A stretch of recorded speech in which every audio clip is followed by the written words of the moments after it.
Bonjour à tous, aujourd'hui on se retrouve avec Anthony qui nous présente une Polo 5 GTI qui est de quelle année? Alors elle est de 2011. Quelle motorisation on retrouve sur cette génération 5 des Polo GTI? Un Ali 4 TSI, donc elle fait 180 chevaux d'origine avec 250 Nm. Et c'est une boîte auto, donc c'est une DG7. Ils l'ont proposé en 1,8 litre cette génération? C'est les secondes, c'est après 2011. D'accord. Donc, ils ont fait le 1 litre TSI 192. Et après, les toutes dernières, c'est des 2 litres 200 chevaux. Qui a des modifications qui ont été apportées à la voiture? Les vitres teintées. Ah, c'est quand même teinté à l'avant. Ouais, à l'avant c'est le max légal et à l'arrière c'est full. Et là, j'ai de dire quelque chose, Anto, c'est que de manière générale, je suis pas très fan des voitures qui ont justement les vitres teintées, mais je trouve que là, ça lui va plutôt bien. Cette Polo là, quand on la regarde comme ça, c'est vrai qu'elle est relativement discrète. Quel élément nous permet de savoir qu'on est sur une GTI? Alors de base, moi quand je l'ai acheté, derrière c'était vraiment soft, il n'y avait rien du tout. Donc il y a le logo GTI. Forcément. Que tu as rajouté? Elle est rabaissée de 15 mm par rapport à toutes les polos. Et puis forcément à l'avant le petit liseré rouge. Ouais, que j'aime beaucoup, ce liseré rouge qui rappelle l'enseigne GTI. Sur les nouvelles, on le retrouve encore ou pas? Alors sur les nouvelles on le retrouve aussi, mais par contre il va... moi c'est juste sur la calandre avant. Alors que sur les nouvelles, ça va jusqu'au phare. On retrouve aussi peut-être une double sortie d'échappement sur les versions GTI? Une double sortie d'échappement aussi, ouais. Bon, elle est pas très visible, je trouve qu'elle est un peu calme à mon goût, parce qu'elle ressort pas trop. J'ai oublié aussi les étriers de frein rouges. Ouais. Niveau freinage, qu'est-ce qu'on retrouve sur cette Polo 5 GTI? Alors c'est du monopiston, donc étrier rouge et disque ventilé. Mais moi je l'ai acheté comme ça d'origine, donc là c'est des disques pleins. Et à l'arrière c'est disque plein. Et là voilà, le 1,4 litre TSI 180 chevaux, 250 Nm. Donc pour parler niveau fiabilité, donc je sais que moi on m'avait évoqué à plusieurs reprises des problèmes d'huile, de surconsommation d'huile. Alors ça dépend les années, bon moi elle est de 2011 donc malheureusement elle pourrait en faire partie. Bon moi j'ai de la chance pour l'instant, je sais pas ce souci là. Mais c'est vrai qu'il y a beaucoup de pertes d'huile, surtout sur des gros trajets. Donc moi j'ai lu des propriétaires qui remettaient quasiment 250, quasiment la moitié du réservoir. Parce qu'il en manque quoi, donc il y a ça. Après il y a aussi la boîte des G7. Bon, c'est une boîte qui est assez fiable mais qui a quelques défauts aussi. Voilà, elle tremble beaucoup en première, deuxième. Mais mis à part ça, c'est un bloc, voilà, bon c'est pas préparable on va dire. Ouais. Les stages 1, stage 2 faut oublier. Parce que c'est un Ali 4, donc faut pas oublier, et 180 chevaux c'est déjà énorme pour un Ali 4. Et puis le gain il serait pas assez, je gagnerais 20 chevaux en stage 1, donc je préfère garder ma voiture safe. Moi, il y a quelque chose qui m'a assez marqué tout à l'heure, c'est vrai que c'est... Là t'as un trou Il y a quoi. un énorme trou, c'est vrai que quand on l'ouvre on voit que ça. Ouais. Mais justement je pense que ça laisse aussi de la place parce que bon, rajouter une admission d'air ça fera rien du tout au moteur, je veux dire ça peut que améliorer la respiration du moteur. Donc ouais, il y a quelque chose on peut faire quelque chose en admission.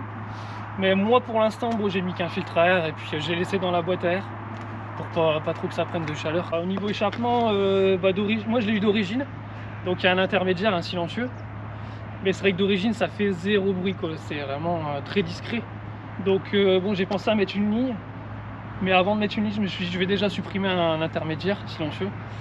Et puis je vais déjà voir le résultat. Et moi personnellement, parce qu'il faut savoir que c'est mon daily, donc bon, moi le bruit j'aime bien, mais quand j'ai envie d'en avoir. Ouais. Je veux que ça soit roulable H24 et puis mais là je trouve qu'il y en a juste assez.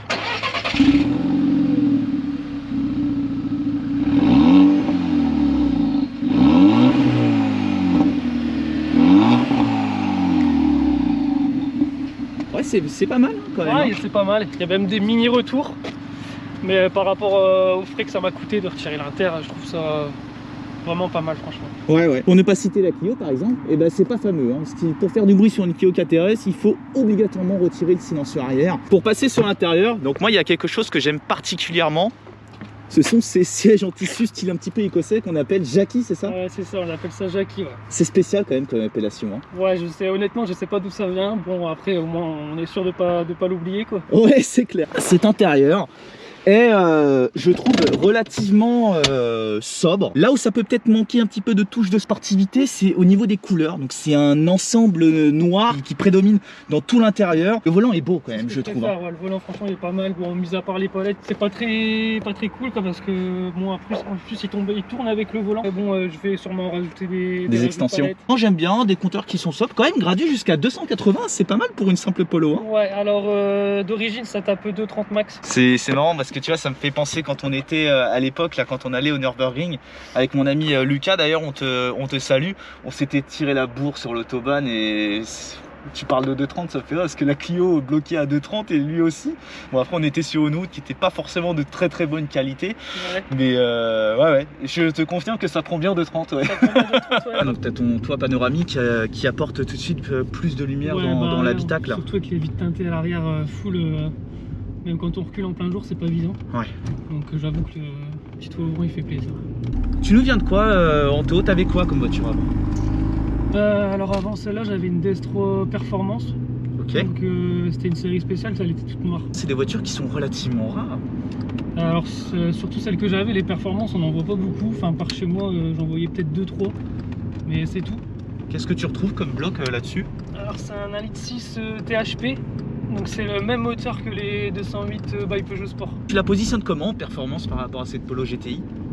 Alors, la DS ça marchait mieux. C'était une boîte manuelle aussi. Donc c'était pas du tout le même style de conduite, mais par exemple, toi qui aimes bien faire de la piste, une DS3 Performance est largement plus adaptée qu'une. Ah ouais? Ouais, vraiment. Ouais. Par exemple, à l'avant, il y a un bloc Torsen. Ah ouais, un autobloquant. Il y a un autobloquant Torsen. Ouais, c'est plus type piste. De toute façon, ça se voit tout de suite quand on monte dedans. Les baquets, c'est pas pour aller se promener en ville. C'est vraiment, franchement, ça fait plus type piste qu'une Polo GTI. Une Polo, bon, c'est un daily sportif, quoi, mais Ouais. bon, c'est plus des voitures de ligne droite, je pense, qu'une DS3 Performance. Sa concurrente à cette Polo GTI, donc à l'époque, bon, c'était en 2011, c'était quoi? Alors à l'époque, il y avait les Punto Abarth. Bah, la principale, c'était la Clio 3 RS. Ah, la Clio 3 RS, ouais, qui a une puissance, un petit peu plus de puissance. Bon, par contre, Clio 3 RS, on était sur l'atmosphérique, parce que là, on est sur du turbo. Sur la Polo? Oui. Alors c'est un turbo compresseur. Ça t'a pas fait peur quand même, ces potentiels problèmes d'huile que tu aurais pu rencontrer sur cette Polo? Alors quand je l'ai vu, je savais pas qu'il y avait tous ces problèmes-là. Je me suis renseigné un peu sur des forums, tout ça, qu'il fallait un entretien, bah voilà, vraiment à jour, et puis qu'il faut surtout pas taper dedans à froid. Même la boîte DSG, faut la laisser chauffer, quoi. Faut pas taper dedans comme un bourrin en première. Puis bon, à partir de là, de toute façon, une voiture, dès qu'on la respecte, c'est Ouais, bon. bien sûr. Ouais, bon, tout est dans l'entretien. De toute façon, c'est un entretien que tu dois appliquer sur n'importe quelle voiture, mais bon, t'en es pas au point quand même de te balader avec tes bidons d'huile dans le coffre. Alors franchement, pour l'instant, je touche du bois, il y en a pas, mais j'ai pas été embêté du tout. Pourtant, je vérifie toutes les semaines, tout ça. Salut Lucas. Si tu veux doubler Ouais, je pense que je vais pas la avoir trop de Maserati mal. devant.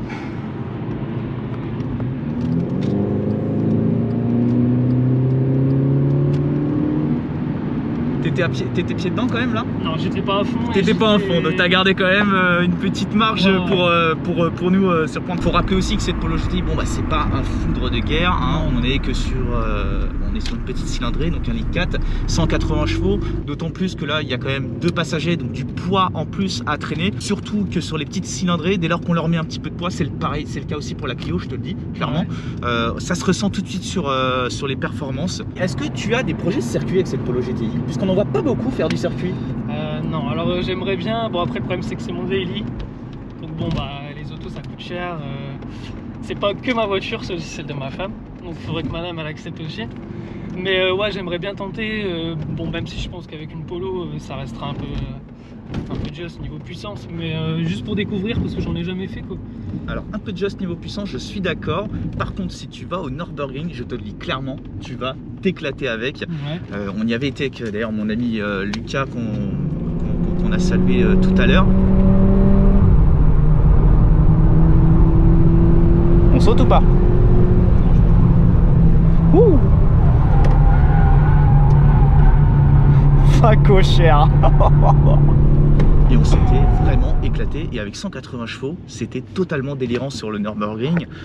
Bon, lui a certes un petit niveau quand même de pilotage, mais j'étais surpris des performances de la voiture, quoi. Certes, oui, que 180 chevaux, mais un châssis qui était plutôt correct, je trouvais. La voiture était agile. Là, je suis au palette au volant. Là. Donc, Palette au forcément, volant. Je suis manuel, palette au volant, c'est forcément le mode sport. Mode sport, ok, Ouais. bah tu peux nous montrer ce que ça donne. Une reprise en 2, Là, je suis en 3. en 3.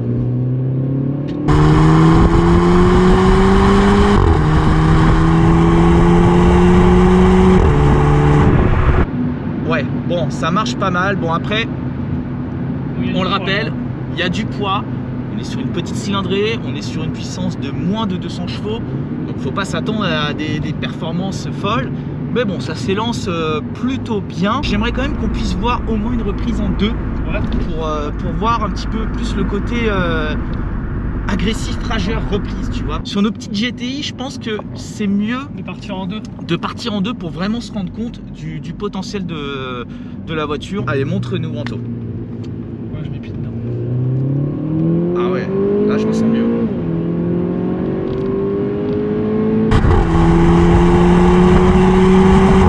Ouais, il y a quand même une différence par rapport à la reprise en 3. Là ça me parle un peu plus, tu vois. Là j'ai senti que j'étais un petit peu plus poussé au fond du siège. Non, c'est différent. Ça marche bien et comme tu le dis, ça suffit amplement pour une utilisation daily, mais aussi pour te faire la main une première fois sur circuit comme tu envisages peut-être de le faire. Combien ça vaut aujourd'hui? Bon, alors après, faut pas acheter ça sans entretien, tout ça. Faut vraiment faut avoir des preuves, quoi. Je veux dire, c'est des voitures qui marchent bien, mais faut pas oublier qu'elle a 10 ans, quoi. Ouais. Donc bon. Elle les fait pas. Elle les fait pas. C'est vrai qu'esthétiquement, je trouve qu'elle fait pas. Elle ressort bien. Elle est pas dépassée, quoi. Je veux dire, elle est encore au goût du jour. Bon, nous, honnêtement, on l'a pas payé trop cher. On l'a payé 12 000 euros. 12 000 euros avec un kilométrage de... Elle a même pas 100 000, elle a 80, elle va avoir bientôt 100 000, elle a 97. Alors Anto, je sais que la voiture, tu l'as depuis seulement 3 mois, mais c'est peut-être un peu prématuré, mais est-ce que tu serais capable de nous donner les plus et les moins? Au niveau des plus, c'est un bon compromis entre une voiture de tous les jours. Voilà, si on veut rouler pépère, ça roule pépère, ça consomme pas tant que ça. Et puis bon, quand on veut taper dedans, se faire un petit peu plaisir, voilà, il y a un bruit aussi, même si c'est pas un missile, mais il y a de quoi se faire plaisir, quoi. Après, au niveau des négatifs, bah, c'est peut-être un petit peu la fiabilité, que ça se prépare pas tant bien que ça, quoi. Pour l'instant, franchement, ça va, parce que j'ai pas à me plaindre. J'ai pas de soucis niveau moteur, même niveau perte d'huile, comme on disait tout à l'heure. Le problème récurrent, moi, pour l'instant, je l'ai pas. Moi, ce que j'aime particulièrement sur cette 5e génération de Polo, c'est que ça n'a pas vieilli. C'est encore dans le coup aujourd'hui. Non, ouais, même l'intérieur, je trouve qu'il est encore au goût du jour. Bon, il est fort sombre, mais même le volant, quoi. Franchement, le volant, je le trouve vraiment beau, quoi, franchement. Ouais, je suis d'accord. Le méplat. Ouais, le méplat aussi, effectivement. Il y en a beaucoup qui m'ont dit, ah, t'as le méplat. Je fais, ouais. Pourtant, elle est de 2011, je veux dire. Ah ouais, non, mais il est beau ce volant, il est beau, et puis quand on se dit qu'il a 10 ans, enfin, on a presque du mal à y croire. Donc ouais, donc moi c'est ce que j'aime le plus, voilà, sur cette Polo. Après, ce que j'aime moins, c'est un petit peu trop discret. J'aurais aimé que le caractère sportif soit plus mis en valeur. Donc certes, on a le filet, le liseré, merci, rouge sur la partie avant et le rappel GTI derrière, mais ça reste quand même relativement sobre. Si on a les étriers rouges, mais je veux dire, la voiture n'est pas élargie, on n'a pas de kit gros frein, enfin, ça reste encore discret, quoi. Une Clio 3 RS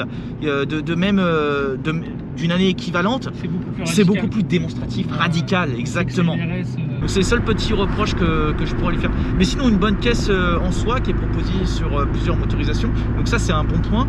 Mais non, une caisse qui est encore dans l'air du temps, et qui est sympa. Oui, je la préfère en noir quand... Je la préfère peut-être en noir qu'en blanc. D'ailleurs, on en voit peu en noir, je trouve. J'en vois plus en blanc. Ouais, moi j'ai jamais vu de noir, je vois souvent des blancs. Pour moi, le noir c'est couleur tout de suite sport, ça ressemble beaucoup mieux. Ouais, et avec le rouge, ça se marie très bien, le liseré. Voilà. Très très bien. Non, bah positif dans l'ensemble. Donc du coup, bah, on va vous remercier tous les deux pour vous être déplacés. Merci de nous avoir fait découvrir cette Polo GTI de 5e génération. Donc on se dit à une prochaine, peut-être sur certaines. T'as des projets. Et voilà, prenez soin de vous. Donc, à plus. Allez, salut tout le monde. Salut.